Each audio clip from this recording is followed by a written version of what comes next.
Yo, we are back with another episode of the Unsilent Church Podcast. This is our final installment in our theme, our motif, serving the city.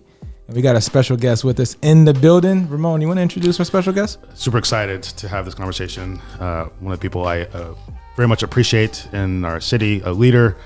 I could go on and on, but Eunique Yazzie is with us. Yeah. Eunique, we're going to obviously learn more from you about what you do and other things, but as a setup, Eunique has started Indige Design Collab, right? Yeah. Which does... We are a group of Indigenous designers that collaborate to create social impact. Indigenous designers. Now that's... The social impact thing, we're going to pull that thread out. There's a lot in there. There's a lot in there. Mm-hmm. But you're also a co-owner of Cahokia. Cahokia, social tech and art space. It is in downtown Phoenix, and we are a creative placemaking platform for Indigenous creatives and entrepreneurs in Arizona. So where in downtown is that? Just in case if people were looking. Yeah, it's in the Roosevelt Row Arts District on McKinley and 3rd Street in the Altera building. We are on the bottom floor, Suite 130. Yo, go check them out. Look at that. Put the Addy out. I better see you tomorrow. I'm just kidding. I'm with it. Talk to me nice. Man, this is going to be good. So, you fit perfectly, especially as this whole season, what we've been doing is bringing in different leaders who I think really in what the things they do and the ways in which they're involved, they have a concept of what we call serving the city. Mm-hmm. So thinking of, obviously we're all doing things for careers and other things we're trying to push ourselves. But what I really love about, especially this part of Phoenix, is how many of us have sort of a vision for something larger and bigger that serves our city. Yep. But then as a church, we have, I think, particular desire to serve the city in ways that elevates voices that we don't normally hear, that looks to bring in those people who might not normally be brought in. And you just hit every angle on that. I'd love to hear sort of your perspective on sort of your vision for what it looks like to serve the city, and what it looks like for the city to serve its people. Right. Sort of think of it in those kind of terms, and the things that you're involved in doing. Right. So I think I want to take this story back to when I was younger, because I think that's where it all came into fruition. I come from a very, very large family. I grew up off the reservation, and when I moved back to the reservation in my elementary and high school years, it was a culture shock, because you come from a world where you have access to certain things that are just ordinary to us, and then you move back to a reservation where all of that is removed. And so for me, it was like a reverse culture shock in the way that I responded to the environment around me. I grew a heart for my people. My dad was a minister, and so we were very, very active and involved in the community that we were in. So a lot of the work that I did was focused on youth building, creating things from scratch so that my peers and people around me had something fun to do, and they weren't drawn into gang activity, violence, or problems at home. Our place, our church, and also our home was open to those to individuals that knew that it was a safe space. So we would have people over all the time. And I love that, because then I would have an idea and I'd be like, hey guys, we should go do this thing. And they're like, yes. And so people always say this when they re-meet me or I see them and they're from my past. They're like, Eunique, you have always been a person that brought people together. And I think back and I'm like, yeah, you're right. Because for me, it was family. It was all about family, community, faith, and just knowing that you have a higher purpose. And my parents and my grandmother really instilled that in me. And when I decided to become a designer, I had a choice. I could either go to school to become an actress, because I had a full scholarship and they wanted me to be on stage. And they said there was a lot of ways that I could be integrated in that world. Or I could use my talents, which was the creativity, the collaborating, the drawing, the art, the things that I produced during high school and my younger years. I could go do that and go be a designer. And I was like, well, which way would help me better my community? And so I chose design. And design for me, like I just already knew at that age, I wanted to be a part of the impact of the economy around me, because there was so much lacking on the reservation that my grandmother always told me, like, you need to go out into the world and learn everything that you can so that you can bring it back to the people. That's good advice. And that was before she passed away. And it instilled such a purpose in me. So I am a continuous learner. So I love to get engaged in things that allow me to experience firsthand how to do things, so that then I can create my own way of envisioning how things get done. And so I have always been in the design field. I haven't really had any other jobs in my life or in the way that I moved to Phoenix, but I moved out in the year 2000 and went to a graphic design vocational school. Wasn't a university, wasn't a college or anything like that. Vocational school just to learn computers, because at the time I was like, I love the movie Hackers. I want to be technically evolved as a person, but I also see myself as a social hacker. And so I was like, I need to be able to utilize this computer to produce ideas.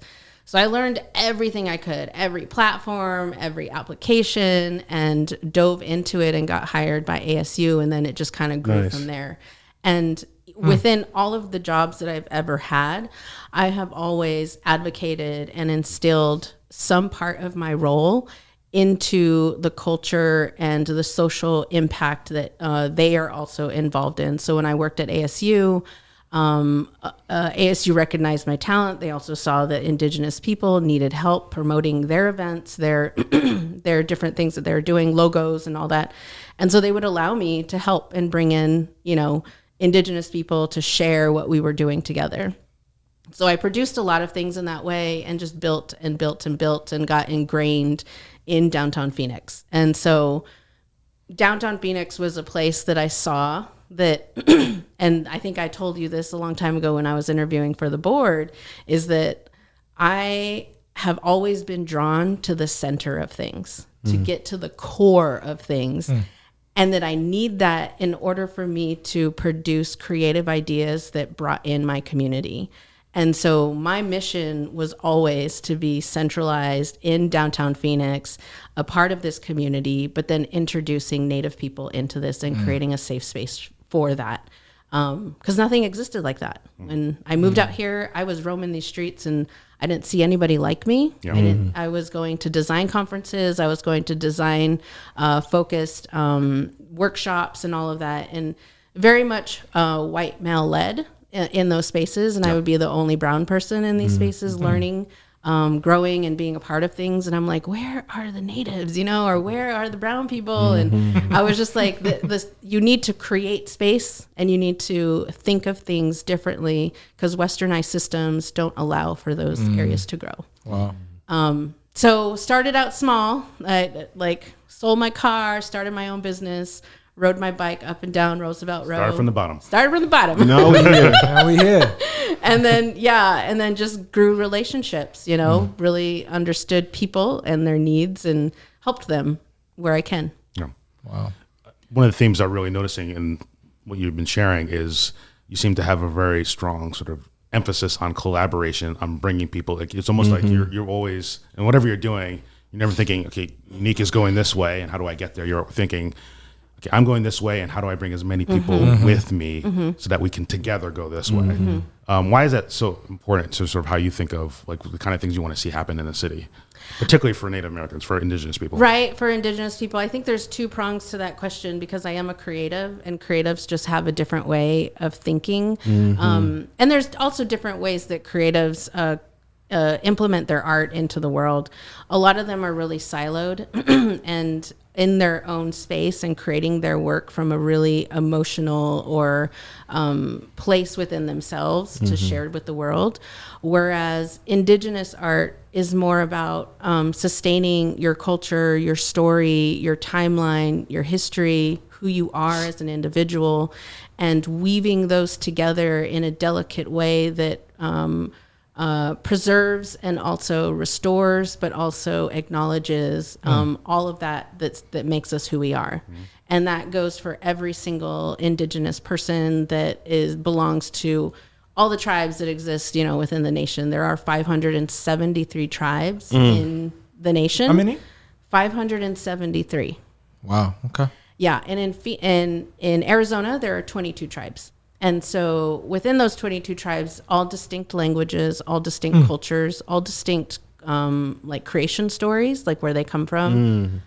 So that just like the diversity of culture exists among us, and I feel like being a part of an Indigenous or a Native American tribal community really helps you understand the diversity that exists, and that you and the way you think isn't the only thing out there.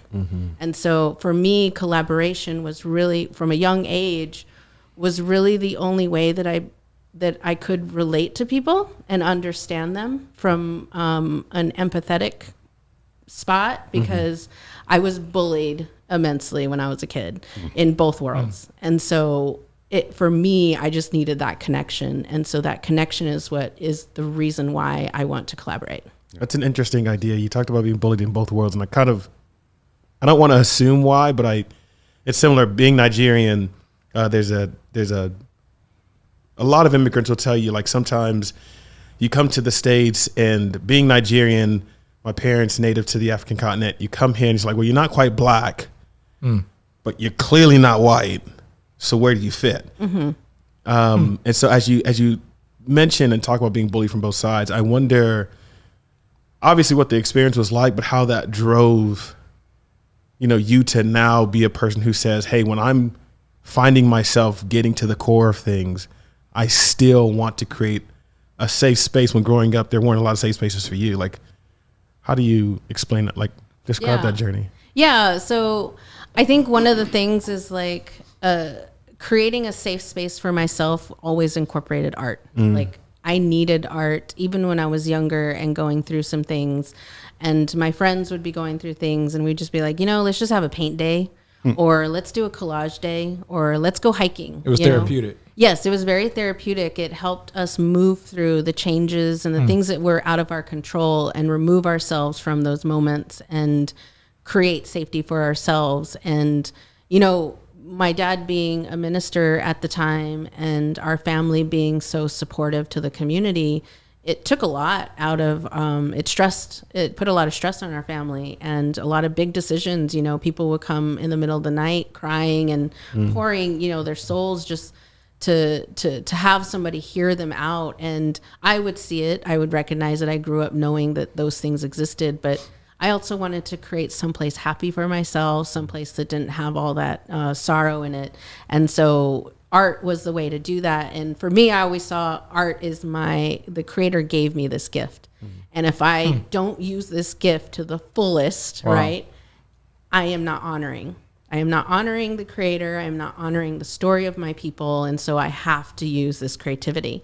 And when I'm being in that moment when I'm being bullied, I kind of took a step back, and I remember thinking, like, I know why I'm being bullied. It's because I am so different, and I think differently, and I see things differently, and that has nothing to do with me. That has everything to do with that other person. And I felt just more empathy, because it was more of like, wow, how awful to feel so horrible about yourself that you have to put that on people, right? And that's when I started opening myself to hearing more stories, because it's funny, because a lot of the bullies that bullied me on the res ended up being related to me, because their parents introduced us when we were like in a church meeting or something, like, oh, this is so, and we'd look at each other, I'm like, that girl has messed with me for the longest time. And then of course, like, they're shocked, like, oh, this is like your great grandcousin, your cousin, or you're this, and I'm just like, okay. And then all of a sudden the dynamic changed, right? And it was because we didn't know each other. And then I realized, oh, I should probably just be trying to get to know people. So when people would start bullying me, I just start asking questions Wow. to get to know them. Yeah, that's good. Well, first off, shout out to Nigeria. Just want to say that real quick. Yes. Speaking of, hey, real quick, somebody was it dashiki? I mean, that's one type of cloth, but sure. Well, I have a Nigerian guy. He told me he's gonna send me an outfit from Nigeria. Great. To me. So shout out to Nigeria. Nice. Shout out to indigenous people as well.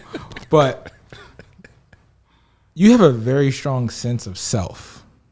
That I do. That I actually really appreciate. And it seems also that you are able to identify some of the problems. You mentioned some of that, not being able to see a lot of brown people in these different spaces and whatnot. What are some of what other problems do you see, particularly in the city? And right. How can you think we can, yeah, especially with your lens. Specifically through your lens, what problems? I think the biggest problems, especially when I moved here, I had to overcome those problems myself. I had to jump hurdles. We are in a gatekeeper culture here in downtown Phoenix. It's alive and well. Access to things, access to opportunities, and access to being able to allow your ideas to exist and have fruition and bring relevance to your communities is very hard. You have to plug yourself in the most complicated ways. And for me, it was more just about, okay, how do I just collaborate with somebody or be a part of something that's larger than just me? And I think like when you ask that question about the city, I think coming from the res, a lot of Native people that come downtown, the biggest issue for us is like being included in the story and the history of Arizona and in Phoenix. Because you see everything around you being honored through namings of streets, like Roosevelt, right, is named after the president, and he was an Indian killer. And so when you think about those sorts of things and you think about the history and the honoring of these ways that we assume that, you know, because we're honoring them in certain ways, they have a good story. Right. You don't take a look at the indigenous perspective most of the time, or the native perspective and the history and how long, you know, indigenous people have been continuously removed from their lands. Indian School Road. Indian School Road, exactly. Another one to point out. And so there is a lot of Native history in Arizona and in downtown Phoenix. It's just not there. It's not seen. It's not relevant. And so for me, I'm solution minded. So I'm always thinking about how do we restore that, or how do we amplify, and how do we create space for the indigenous voice amongst all the other progress that is happening now. And then that leads into progress, right? I am a firm believer that progress needs to happen, that innovation needs to happen. And that's the reason why I'm a creative. But it's also like understanding that there are more than one way to go about it. That we are, we come from all different cultural backgrounds and have all different experiences that we can draw from. And the way that we collaborate, whether it's through our organizations or through one-on-one people or through artists, like just however you want to collaborate, allows us to build ideas that are different than what has already been done and what has already harmed some of our communities. And so when I go into like problem solving mode and like, hey, how do we fix things? For me, it's more through a lens of how do you open up more space, and how do you open knowledge? How do you open access? And those are hard to do when you're in gatekeeper culture. I also think like people have this idea of like everything has to be capitalistic. Like everything has to have a capitalistic tone to it, and that we are all driven by money. And for me, I'm not driven by money. I have it, I can create it, and I can use it, and I use it as a tool, just like how you use a hammer to hammer a nail, or how you do, you know, there's a way that wealth can be a part of how you grow, but it's not the center, and it's not the thing that should drive you. And I think for Phoenix, you have a lot of people that that navigate those spaces differently. And I feel like I wouldn't move any other place, honestly. Like I don't think I can move to any other city, because of the community and the social fabric that exists here allows me to thrive and allows indigenous people to thrive, because then I can actually say and tell a story and it'll click with people. So is this a good time to talk to? So could you draw that line from what you just said to how the opportunity Because when you talk about opening knowledge, opening access, you know, and what that does in regards to like your capacity to tell these narratives and bring to light so many things that have been removed, especially about Indigenous people. You do this collaboration with the Phoenix Suns, and it's a huge hit.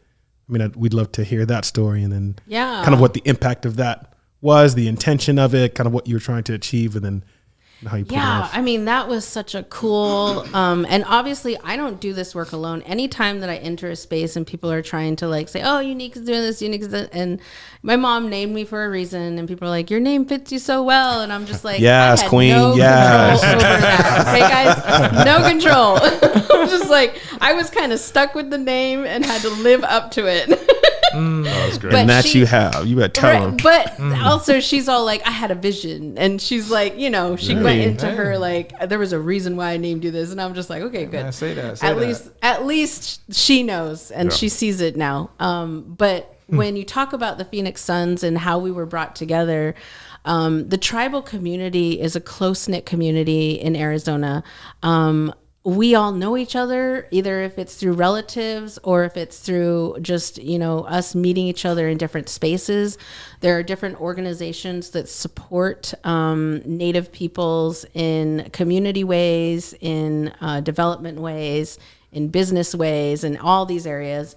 And even when I was working for an engineering company, they're like, hey, do you want to join the Arizona Native American Commission of the, you know, whatever it was? And I was like, okay, because I was the only Native person in the thing.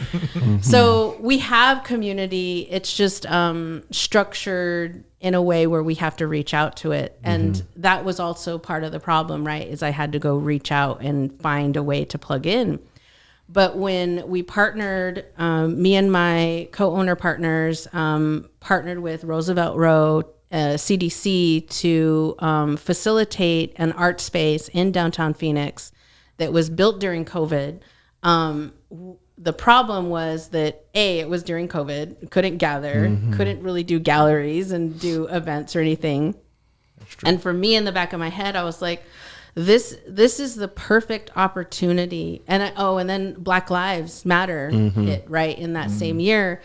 And for me, it was like, wow, this is the perfect time for us to tell the story of Indigenous people, and that we face those same issues, except it's not seen and it's not heard by media, by, you know, any sort of storytelling.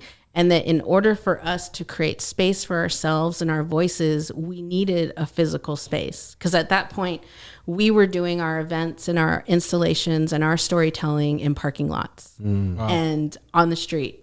And it was awesome. Like, we were so grateful for that space, but also it's like, how can we collaborate together in an actual like built space where we as Indigenous people lead the ideation and lead the way that we collaborate. And so that's how Cahokia came to be.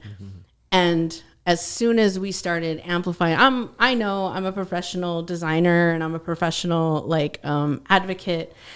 And I already knew that as soon as I would weave that into the story, that we would immediately be seen as, you know, like, okay, we're not just a small business or a starting organization. We are now operating in this way to bring people together.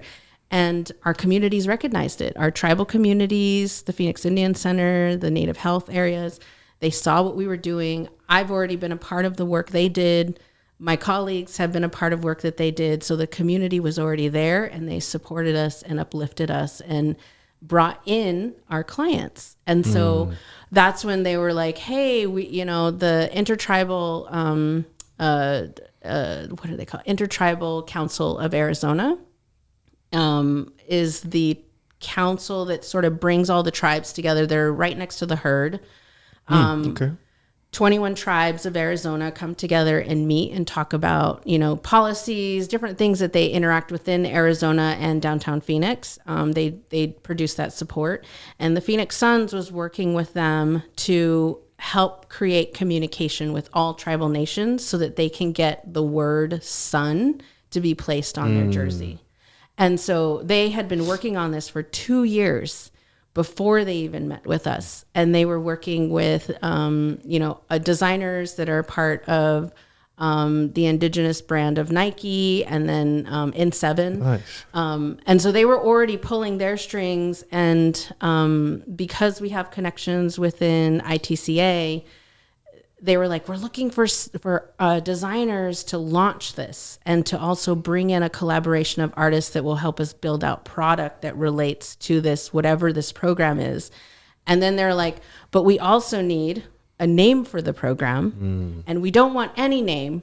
We don't want it to be Native American, blah, blah, blah, Indigenous, blah, blah, blah. They said, we want our own name and we want our own logo and we want our own way of doing things, because this is how we're going to give back to Native communities. Identity. And like creating that identity package. And they were just like, we know the exact people you should visit. And they drove them to Cahokia same day and introduced us to the marketing director and Sean, who is, I don't know what his title is, but he pretty much does everything for them, from DJing to like the arena direction and bringing in really cool community collaborators. And that's when the conversation started. They just sat in our conference room and they're like, tell us about you guys, what do you guys do? And so we just started talking. And I was telling the Sun's director that, what I do is I'm design, I create branding and identity packages, but I also lean into social impact and try and collaborate with Indigenous designers that allow them to elevate their skill set. So I actually create teaming, and then I create the process. And so there's educational elements along this way. So we do a values brainstorming. We go through the entire reason why we're collaborating and center on a goal and a mission so that we are all aligned. And then we develop our asset list, and then we develop our marketing strategy, and then we go into research mode. The artists go into research mode and find symbols and things that relate to whatever that mission was that we discovered. We also do a lot of, I want to say, training on understanding the Westernized point of view and the Indigenous point of view, because when you enter spaces and you're working together, one of the key things that you have to remember in working with Indigenous people is that we don't operate the same way. That the way a system is created in a corporate culture is not the way Indigenous communities operate. And these are what we value. So therefore you need to value these things in the way that we give information. That's good. That's good. So then you have to go through that whole understanding of what it means to have misappropriation of cultural assets, misappropriation of visuals, and just kind of explaining to them that, like, you think it's okay to go buy a license on a stock photography site and look up the word Native American and pull that image down and everything's all good. But what you've done in that scenario is you've eliminated the Indigenous person or people or voice that you could have connected with, to partner with, to hire a photographer to take photos that you needed for. So it's like kind of coming at it twofold, understanding the economic disparities and then plugging in the right people and then aligning a team that serves that mission. Oh, that's good. So, based on how you answer that question, it sort of leads into one of the last questions we always like to ask people is, well, I'm going to frame it sort of two different ways. Like, how can the city better serve its people? But then specifically, because we're leaders in churches, we're leaders in this church, but in particular, how might churches better serve their city? Yeah. But particularly through the lens that you have, and I think just you really began to answer that. It's maybe you can add more to it. Seems like churches and the city in general having more of an eye towards those voices, and historically cities and churches have had bad track records in these areas.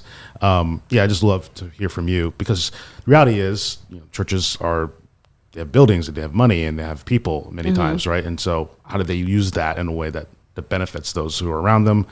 And certainly this relates in broader terms to other institutions that are around. Right. I think and this is probably just me growing up and understanding at a very young age what gaps exist between people and between communities, between resources. I just saw gaps as so far apart that now when I'm in the city, I can see the smallest gap.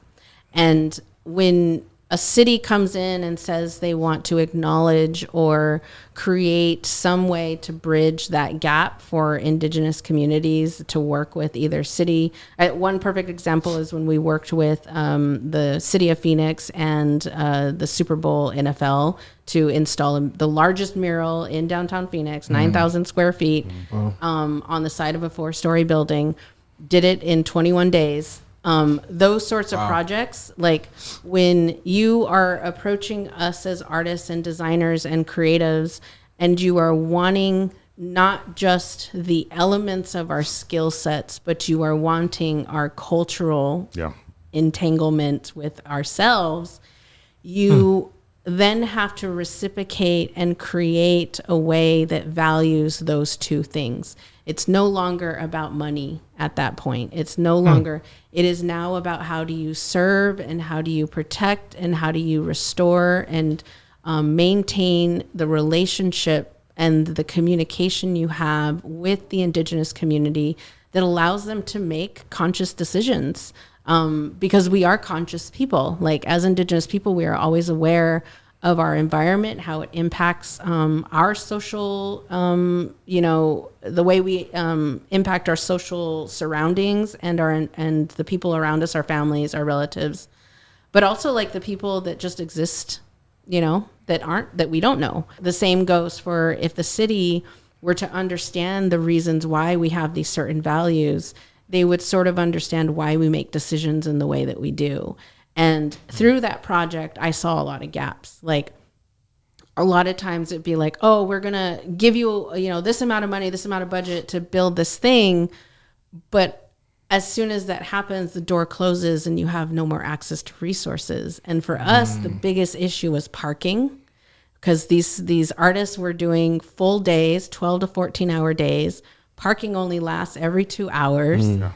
Full day parking prices, man, to get a pass to park every single day for 21 days, that ate up a lot of the artists' budget that they were supposed to get to, feed their families and all of that. So sometimes like cities and everybody doesn't think about those sorts of extending issues because they automatically assume that payment is going to be that's it, right? Like enough, yeah. But then when you're in those situations and you're always like, okay, but I'm also giving you my culture. I'm not just painting a pretty picture for you. I'm also instilling something that is a part of me. Therefore, if we're going above and beyond, we want to see above and beyond from others in a reciprocal way. And so when you talk about acknowledgements, because I think land acknowledgements are a big thing right now, and also like the discussion of it, because there are a lot of people that oppose land acknowledgements because it's performative, and it doesn't necessarily hint or even give acknowledgement to truly what is happening with Indigenous communities today, the plights that we're going through. My friend today just sent me a picture and a video of them protesting in Washington, D.C. and advocating for the release of one of our spiritual and advocate leaders from Wounded Knee way back. And he still hasn't been released. And so it's one of those things where we have certain issues that are at play, and we need the community support to elevate those issues. Missing and murdered Indigenous women is another issue. Women of actually Indigenous people, you can kind of say Indigenous people are disappearing at a high rate. We are the most kidnapped, sought after, murdered, trafficked peoples. And I mean, you just kind of heard in Arizona, even there are actual businesses that go up in white vans into our communities and go after our homeless or our unhoused community, put them in vans, take them down here, put them in a fake sober house, collect the money that they need from Access, and then that person disappears. And so you have right now there's an almost like an epidemic happening among Indigenous people where we are just disappearing like family members. I am getting messages all the time of how many family members are disappearing or found dead, and to me it's just like, why isn't the flags raised? Like, why aren't we seeing that our people are being poached and they're being killed off? The genocide is still continuing, but in a very secretive way. Yeah. Wow. And for me, those are the issues that surround us daily. On top of that, the resource issues, right? Your water, your land, and your rights. Indigenous people almost lost their sovereignty rights this past summer. Not a lot of people know that, but there is a family in Texas that was suing the United States to pretty much dismantle the Indian Child Welfare Act. Yeah, I remember that. And if that was dismantled, that would pretty much set the precedence that no Indigenous community has any sovereign rights, and that would have dismantled our resource rights, our water rights, and our land rights. So one little thing on this, stacked up thing could have tore apart the reason why Indigenous people exist today. Yeah. So even like those stories that nobody knows about, you hear them in told. glimpses or in pieces, right, in interviews, in the media, but they're also just breezed over. Yeah. And water is the biggest issue right now because Arizona is like a major mining state, and water is being fought over the biggest, and nobody knows what's happening in that area. Wow. So how exactly how would you say, when Roman was talking about church, people, place, space, when you bring up issues like that, which are massive, how would you advise the churches, these communities, to see, you know what I mean? How do you, how would you encourage churches, encourage people, or sort of exhort them and say, hey, as the people of God, do this more so that the Indigenous people are more seen and so that the city is better equipped to serve? Like, what would you say? Yeah, so I think I love the way that the organization Protect the Sacred and Protect Oak Flats does their community relations. They actually try and recruit and hone into faith-based organizations, because what they see is that their alignment with faith-based organizations is that the attack on Oak Flat, and one of my dear friends is a part of that organization and brought me in, and I got to understand a little bit more. Oak Flat is near the San Carlos Apache Reservation, just 2 hours east of Phoenix.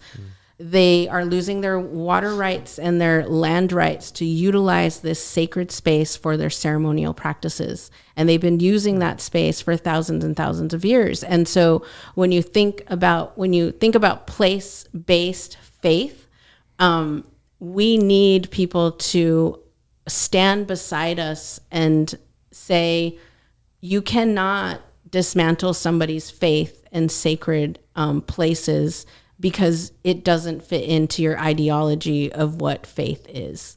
And so when we, like the way that I saw them organized really made me feel like, wow, this is how you bring an entire community in that is not just empathetic to the mission, but is also very much valued and centered in it. And the way they positioned it was that we are all a part of the Creator's world. Like, we exist because of him and because of the structure that is around us, the birds in the sky, the water that flows, the things that he created, and we're not taking care of it. And Indigenous people want to reteach that. And so how do we partner with faith-based elements? They had a reverend out from the East Coast during one of their talks recently, and I got to sit down with him and have this amazing conversation for why, and he's a minister, and he was like, I come down here to support that organization because it aligns with my mission as a minister. And I was just like, this is just so amazing, like to understand that to know that you're aligning in a value that benefits the world in a way that's like so small, but you're just being present. I think those are the best things to do. So when you do ask congregations or people that are are part of a faith-based organization, I think it's volunteering in spaces where Indigenous people are leading the way, advocating for anything that Indigenous people are platforming on whatever organizations they're doing, because there's a lot out there. Arizona has a lot of different advocate organizations. One of them is for the Chaco Canyon. So it's a lot of like place-based areas and that's sort of how we congregate. So I would say it's spreading the word in that way, learning more about them. I do know it's hard to find all that information, but it's out there. Like you can look up like what are the major issues facing Indigenous people today, and all these articles will come up, all of these, and by you reading into them, you will start to understand your place, like how to support. It's good. It's good. Well, Eunique, thank you for your insights, your wisdom. Yes, Queen. Yes. This was good. This was fun. This was real fun. So we definitely need to pull up again. Yeah. Oh, I love it. I got one more question though before we close. Okay. So you mentioned earlier how you always thought different. You had a design, but you also had an opportunity to be an actress. Mm-hmm.